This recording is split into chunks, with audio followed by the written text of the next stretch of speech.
Fill to Capacity, where heart, grit, and irreverent humor collide. A podcast for people too stubborn to quit and too creative not to make a difference.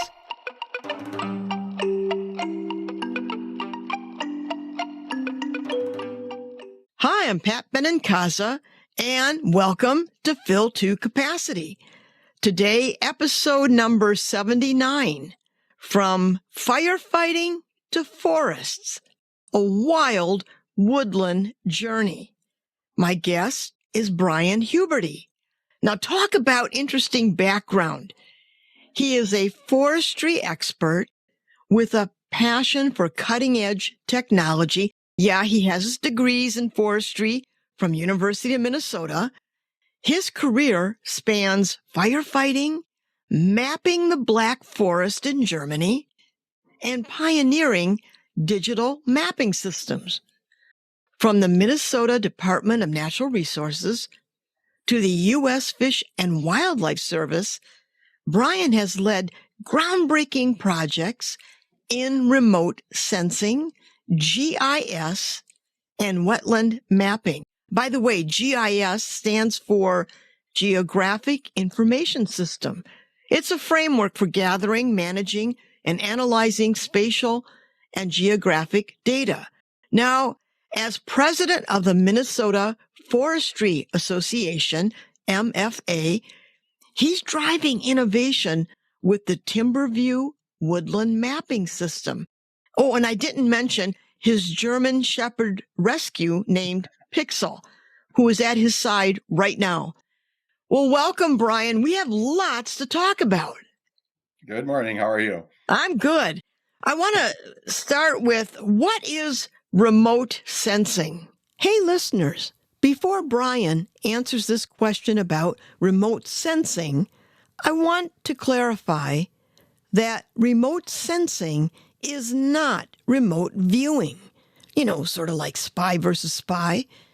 Remote viewing is the practice where people see and describe details about far away or hidden objects using what they call extrasensory perception, or ESP. During the Cold War, the U.S. government explored remote viewing for intelligence gathering. Okay, with that said, let's go back to Brian's answer about remote sensing. Yeah, ironically, I was just outside with the dog, and it is taking pictures from a distance. And right above me was an airplane, and I looked up on my FlightAware app, and I was like, oh, that's interesting. They're taking imagery. So I think it's a geologic survey going on as we speak over the western end of the Iron Range. It's something that I used to do for the Minnesota DNR when I worked up here in Grand Rapids. I would take aerial photography for them back in the late 80s. And it's a fun job because you're up in an airplane, if you like airplanes, and looking down on the earth. It's not a bad gig. So, Brian, your career has taken you from fighting forest fires to remote sensing and mapping wetlands.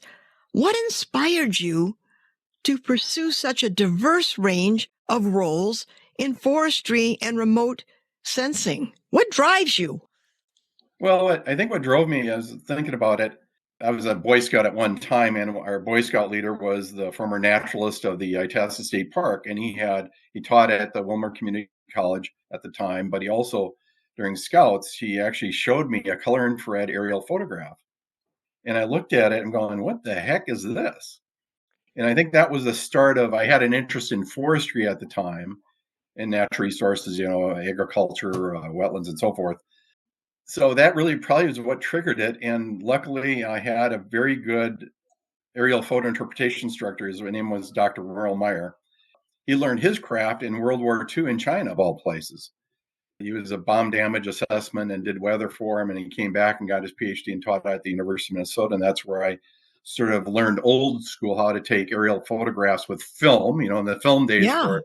But at the same time, the digital evolution was happening as well. So that's probably the best way I can describe it. And it sort of trended from counting trees, forest inventory, to getting into the mapping game with a bunch of agencies, Forest Service, USGS, Fish and Wildlife Service, and now this project we're working on with the Minnesota DNR called Timberview.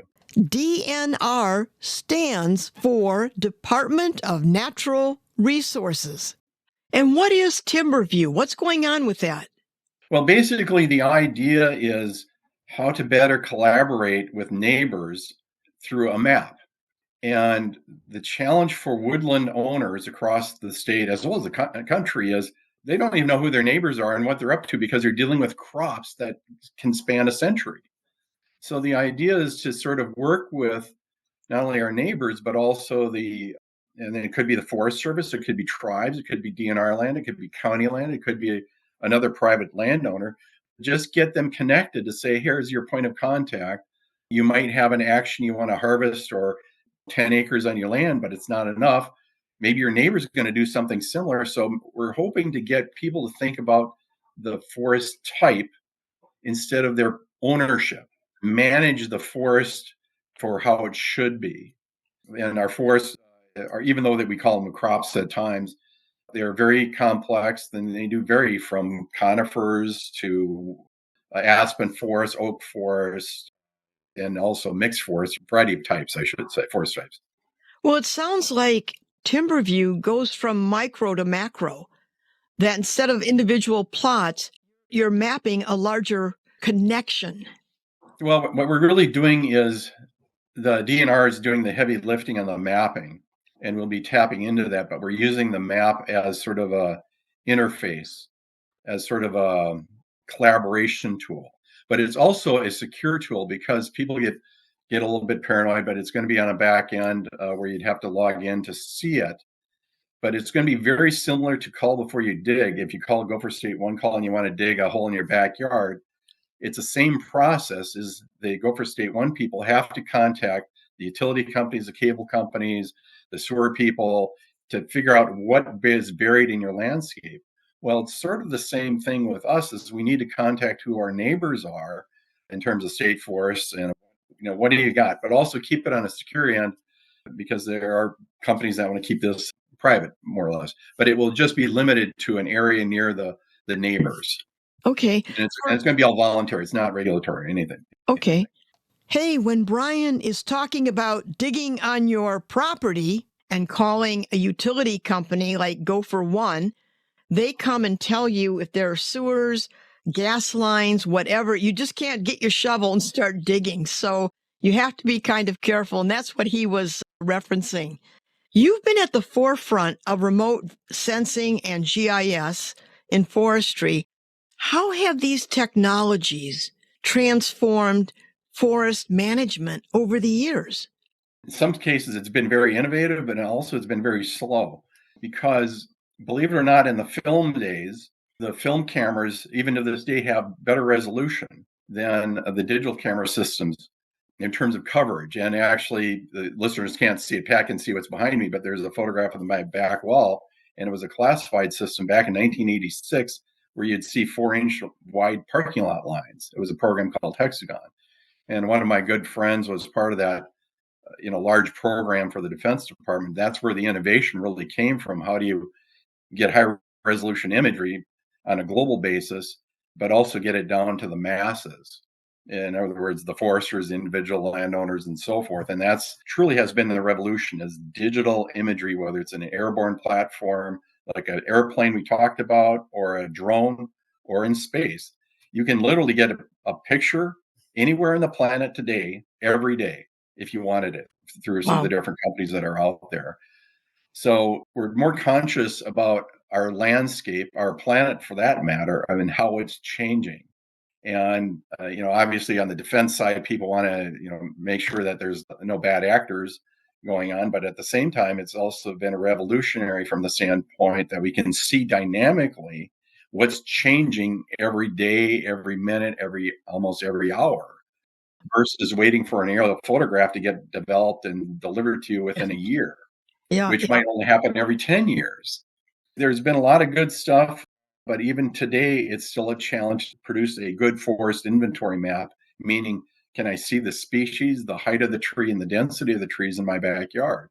it really doesn't exist. And that's what the Minnesota DNR is working on in collaboration with a lot of folks, is how to better portray our landscape, because it's important for two major reasons. One is if there's a fire, you do not want to send people into harm's way into like a jack pine forest. You need to know the size, density of those tree species out there, especially on private land. And that information in some cases doesn't exist. But also, more importantly for the long haul, is climate change. Is our trees, our forests are really growing and storing carbon. So how can we better manage that for the future for everybody? And we will see it probably within our next 10 or so years, is these carbon companies, they're going to be pressuring. We should see more pressuring of forestry and forestry management, because that's the only sector that actually grows and stores carbon. Yeah. Everything else we're doing, even agriculture for the most part, is using carbon. Is this a combination of aerial view and sensors in soil and in areas? It will eventually get to that point. There are soil sensors out there on devices, but measuring the carbon is not as automatic or as easy as one would think about. Actually, forestry is probably the easiest landscape feature to do that.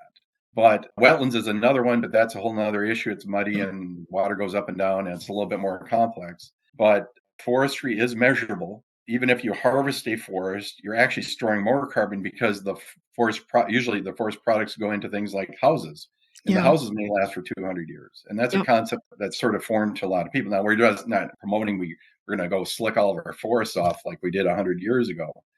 But if we do a better job at managing that, we should be able to increase our carbon over time. So, what is the Minnesota Forestry Association? What are you guys about? The association was started in 1876 by a bunch of actually politicians and business leaders. There's only one forester in the group. I was actually just reading it this morning. But they started because they were concerned, even in 1876, about how much timber was just starting to be harvested at the time. The timber barons were just moving into the state, but they were concerned. The first president was a railroad president, and I think a lot of them came from Europe, and they also had that European experience. Is you don't just go slicking this stuff off and not replanting it. Well, one of their first actions was publishing a tree planting manual. Another thing I learned, they paid for like the first 10,000 forestry textbooks to be published, which went to 14 different colleges at the time. This is over 100 years ago. More recently, I was really intrigued when I was reading a newspaper article about one of their annual meetings, that they actually were going to start promoting Minnesota as a vacation spot. And sure enough, a year later, there's at the University of Minnesota Archives, there's a 1917 statewide map called I think it's the State Highway, Canoe, and Lake Map of Minnesota.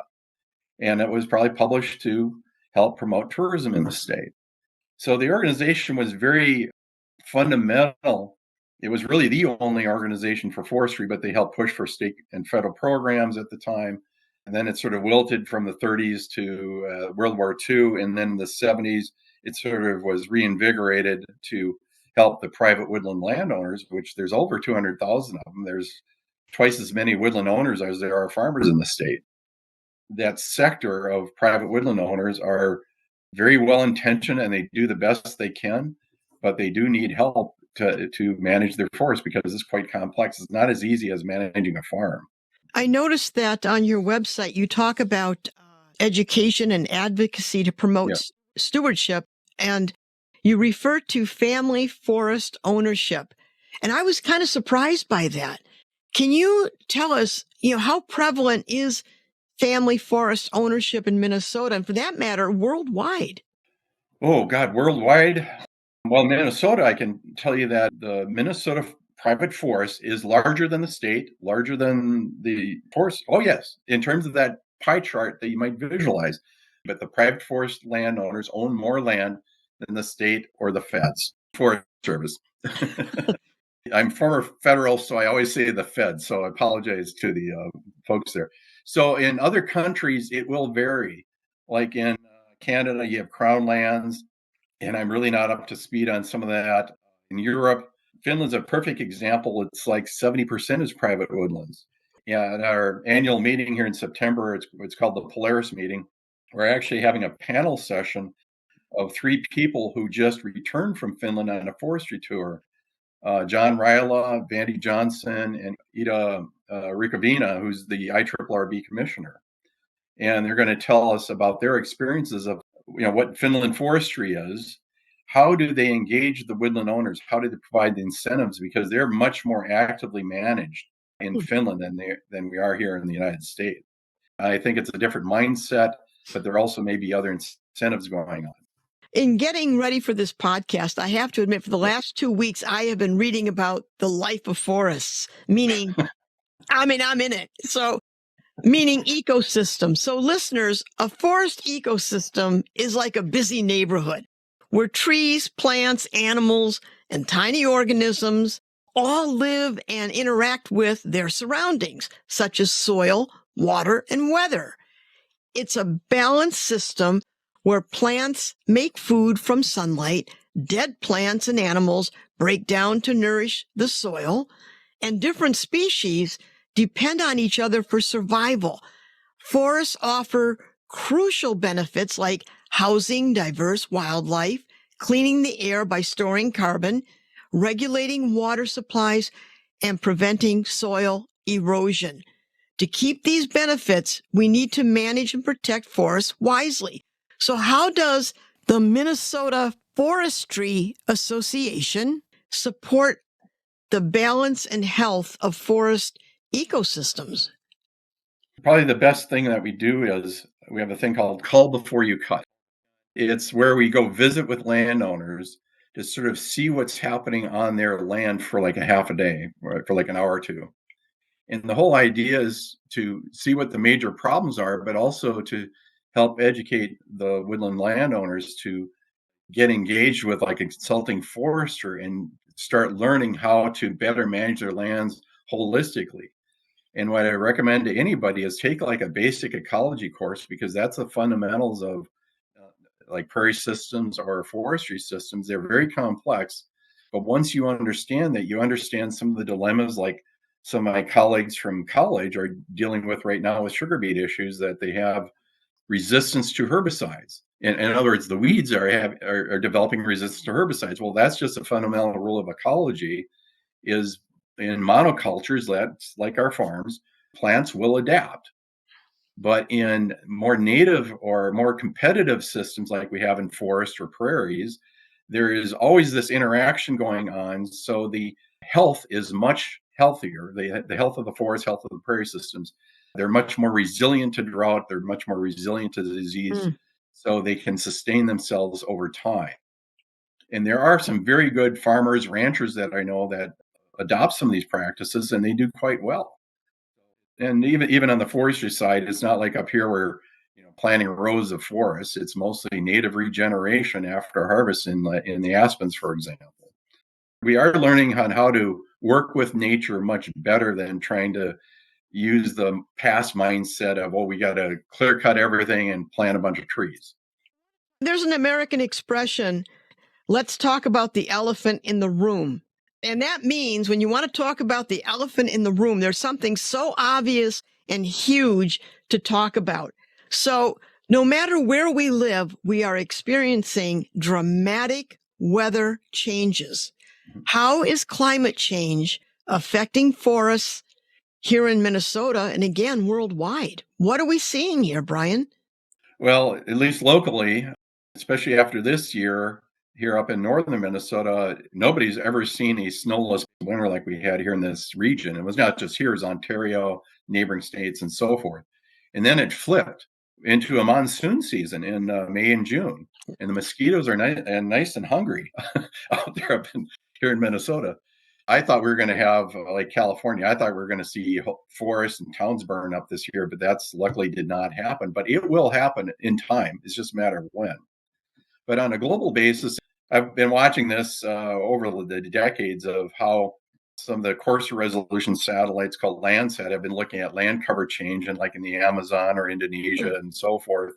And there are numerous organizations that watch these things over time. And basically, it's the forests are an indicator of our global population demand for resources, and they get pressured. Brazil's doing a little bit better job lately, but overall, the natural systems are always going to continue to get pressured for harvesting. Probably the best reserve of forest right now is probably Siberia or Russia. Really? I mean, they do harvest their stuff, but it's not like it's being removed permanently. In the tropical forests are much less resilient once you harvest or clear cut. If they're doing selective harvest, then they're a little bit better. But if they're doing clear cuts for like cattle raising, then that's where you just lose the forest, and it's very hard to come back. It just takes Yeah. time. I'd like to shift gears. In the summer of 2023, Canada experienced a record-breaking wildfire season with over 6,132 fires burning and more than 40.7 million acres of land. Now, this was significantly higher than their average of about 6 million acres burned annually in previous years. And this is from the NASA Earth Observatory. The Canadian fires were so bad that here in St. Paul, Minneapolis, the air was hazy for weeks. It actually burned your eyes when you walked outside. Now, in the U.S., the wildfire season was also intense, with many large fires across the states. As of late June 2023, there were 73 large active fires being managed nationwide, covering about 500,000 acres. And this is from the National Interagency Fire Center. Now, what are the primary conditions that increase wildfire risks? Just in general, it's fuel and it's climate. Fuel meaning the vegetation. Well, we saw that in Hawaii.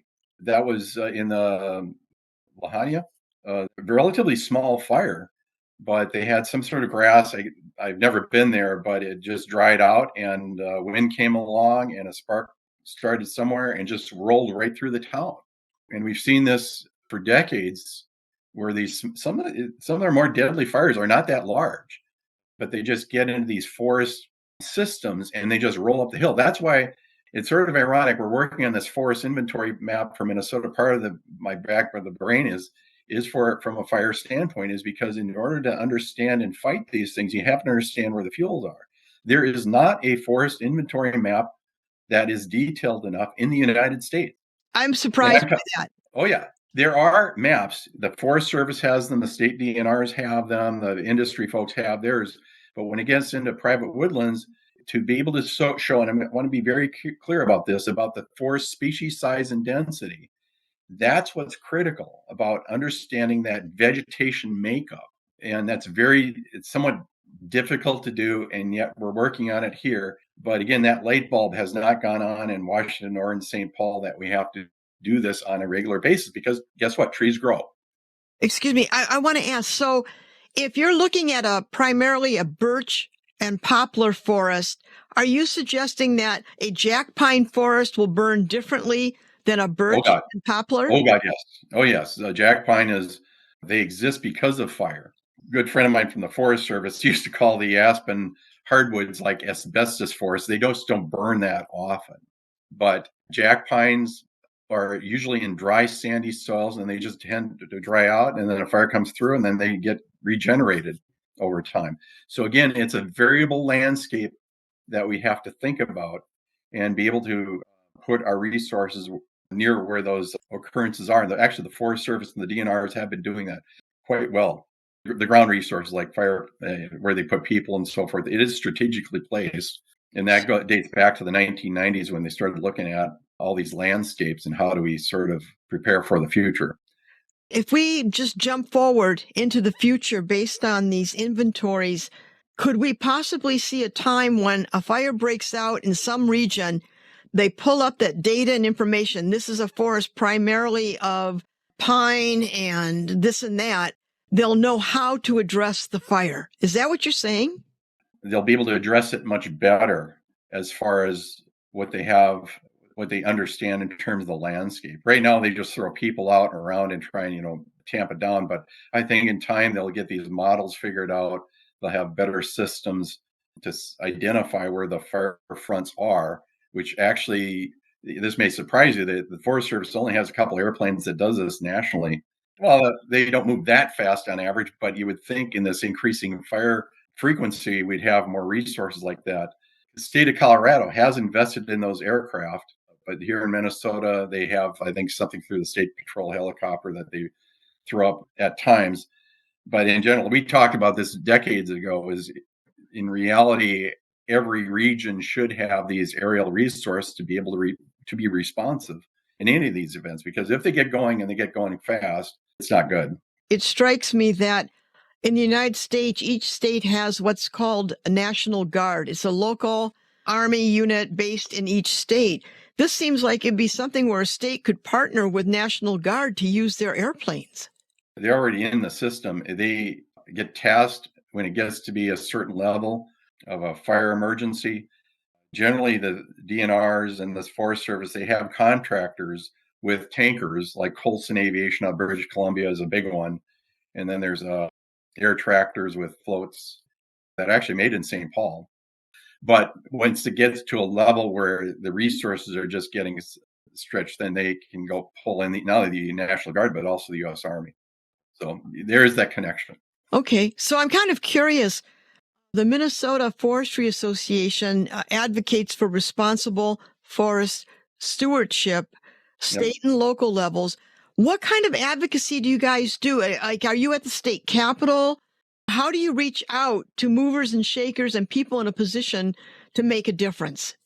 We have a group that monitors, state legislation and so forth, and we suggest legislation periodically, like the Sustainable Forestry Incentives Act, which woodland landowners can sign up for, which gets them a rebate, or there's another part of that which reduces their property taxes. But we're trying to keep it as simple as possible for landowners to sort of engage in these systems. But getting back to the advocacy, we had for the previous 2 years, I actually went to the Capitol with some of my members on March 21st. And we'd go there and put a little notice in the mailbox for the members saying, hey, this is the International Forestry Day is March 21st. If you want to talk forestry, come up to some office room in the Capitol and we'll, answer your questions. And in both years, we only had one representative in each of those years show up. Again, it's just a little bit of timing on our part and getting the word out. But again, it's not on the forefront of our representatives that forestry is a very significant feature for our economy, but also for our climate. All the money, all the funding goes, it's going to go to agriculture. It's going to go to the farmers. Well, I got news for them. Yes, they can produce crops and so forth. They're very good at doing that, but they're not as efficient as what forests are. It doesn't even come close in terms of capturing carbon into like tree bole. I'm curious, are there other countries that are very forest oriented in terms of caring for them? Oh, yeah. I mean, Canada, for example, is an easy one. In Europe in general, they go back centuries. The Scandinavian countries, Germany, France, England. Part of that was driven by the military because they needed tall masts for their ships to go across the ocean. So there was sort of that legacy. In South America, there's the tropical forestry programs. From what little I've been tracking, they're improving much better. The Amazon is not being ripped apart as fast as it was, but there's still problems across the globe. So how can woodland owners balance the economic benefits of timber with the need to preserve forest health and biodiversity? How do they juggle that? We can make suggestions either way, but the ultimate decision is up to the woodland landowners on how they want to treat their forests. But again, going back to this timber view project we're working on, we really wanted to get them engaged with maybe thinking holistically this concept that, we're going to conserve and preserve our landscape. Well, I got news for them. Forests are dynamic and they keep changing whether we're here or not. Duluth used to be in a prairie ecosystem 10,000 years ago.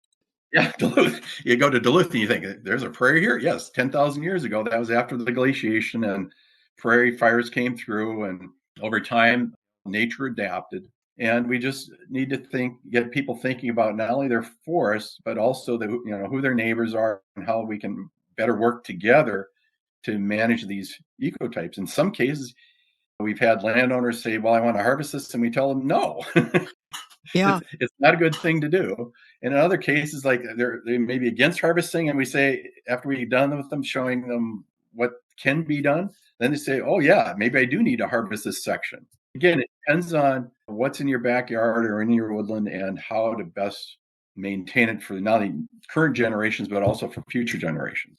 Now, people know that Minnesota is known as the land of 10,000 lakes, but according to the Minnesota Farm Bureau, forests cover 33% of the state, spanning 17.7 million acres. The Minnesota logging industry does about a $17.2 billion business in timber sales, and they have about 60,000 jobs. Now, this brings me to composite lumber.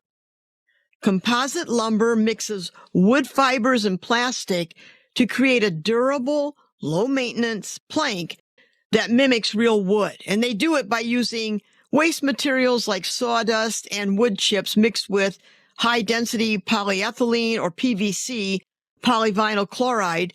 It's heated and formed into sturdy, uniform boards. These eco-friendly boards require minimal maintenance. They resist rot, decay, and insect damage, making them much more durable than traditional lumber. Brian, given these factors, what impact do you think that the rise of composite lumber will have on traditional lumber industry in Minnesota's forests? Boy, that's a good question. The composites have been around actually a long time. When you think of plywood, plywood is a composite, and plywood's been around for decades. But back in the 80s, we had this push in Minnesota, these chipboard plants or wafer board plants, where they take these wafers or slices of the tree and compress them with glues. They weren't using the plastic glues; they were using like was it formaldehyde or formaldehyde? Yep. Yeah. Press board.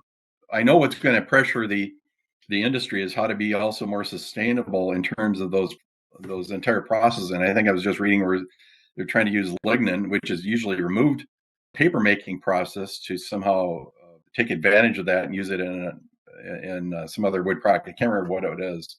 And what is that material called? Lignin. It's part of the tree that provides some of the glue, and that's what the paper industry sort of removes to separate the fibers, the cellulose fibers, so they can make paper.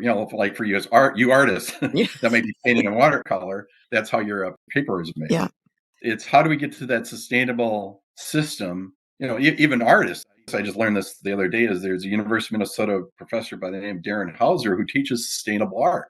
And it's up in University of Minnesota Duluth, and you try and use materials, not just wood, but also the paints, to help students understand is how can you produce this without using like heavy metals or other non-renewable resources. Yeah. So it's a good question. I think we're going to see more developments of cellulose products.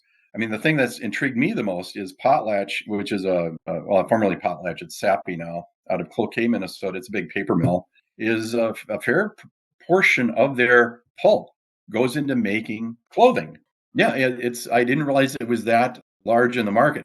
So, for example, I purchased like bamboo shirts and so forth made from bamboo fiber, but I had no idea that they're doing the same thing with trees out of Minnesota. So that's an area that we're going to see probably moving forward in the future, but it still gets back to the fundamental question is if we do make lumber products, whether they're just log cabins or 2x4s or some composite material, those will be maintained much, much longer if they're put into some kind of a structure. Yeah. So that's where they get stored over time. About 10, 15 years ago, greeting card companies were making paper out of seed. So when you're done with your greeting cards, you throw them in the backyard to get wildflowers. It's a beautiful idea of being conscious of this constant recycling. I like how you referred to the forest as being dynamic. Well, the things we use can be dynamic and go back into a sustainable environment. Yeah, recycle, but also reuse. We probably don't do enough reusing. We always have this attitude, we'll just throw it in the landfill and be done with it. And ironically, the other biggest sector that actually stores carbon are landfills. Really? Yes.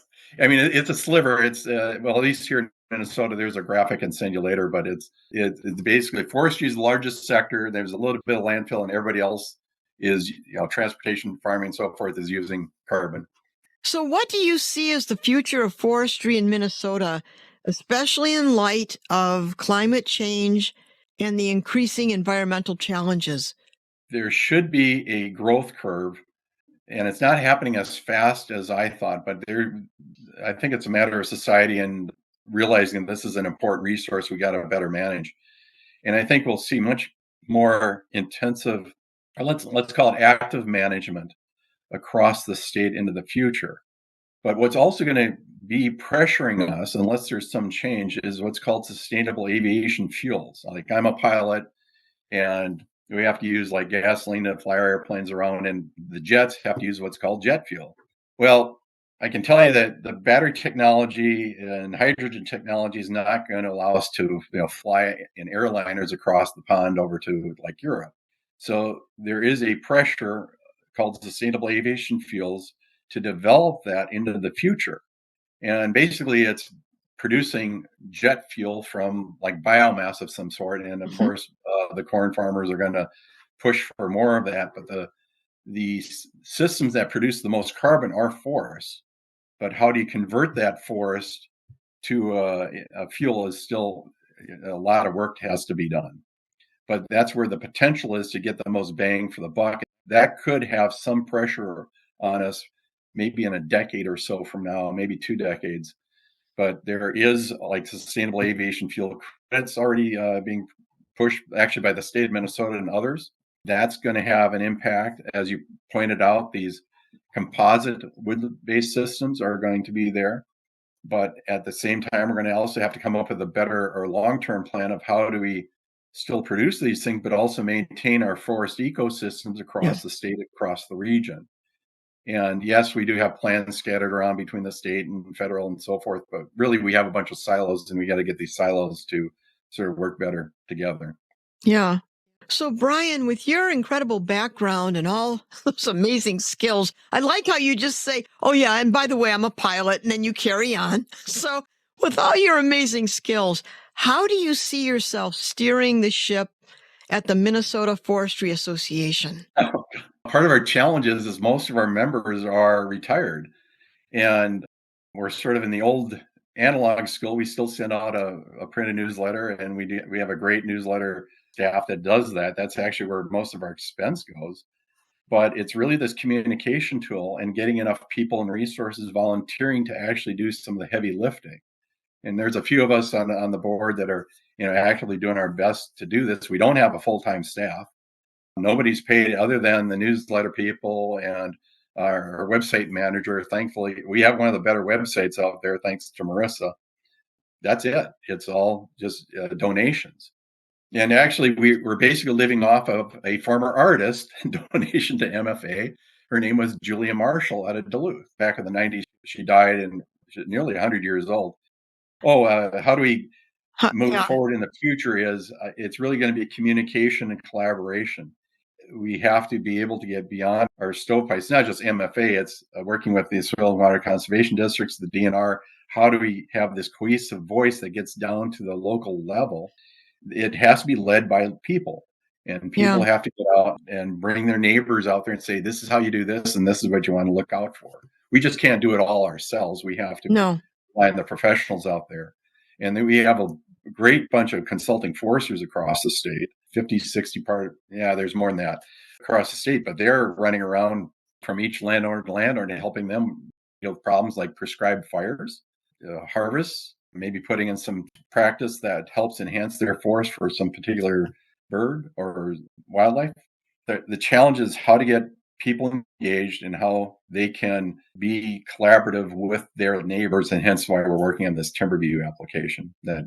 So, Brian, I'm curious when folks talk about the Minnesota Forestry Association and they talk about, oh, yeah, Brian Huberty, he's the guy that fill in the blank. I know everybody. I shouldn't say that, but everybody usually bugs me about some issue.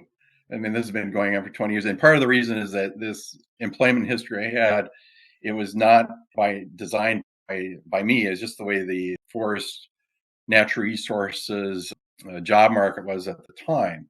But I was fortunate to work for like the Forest Service, the DNR, the U.S. Geological Survey, Fish and Wildlife for almost 20 years, the Natural Resources Conservation Service, and private industry, and the university.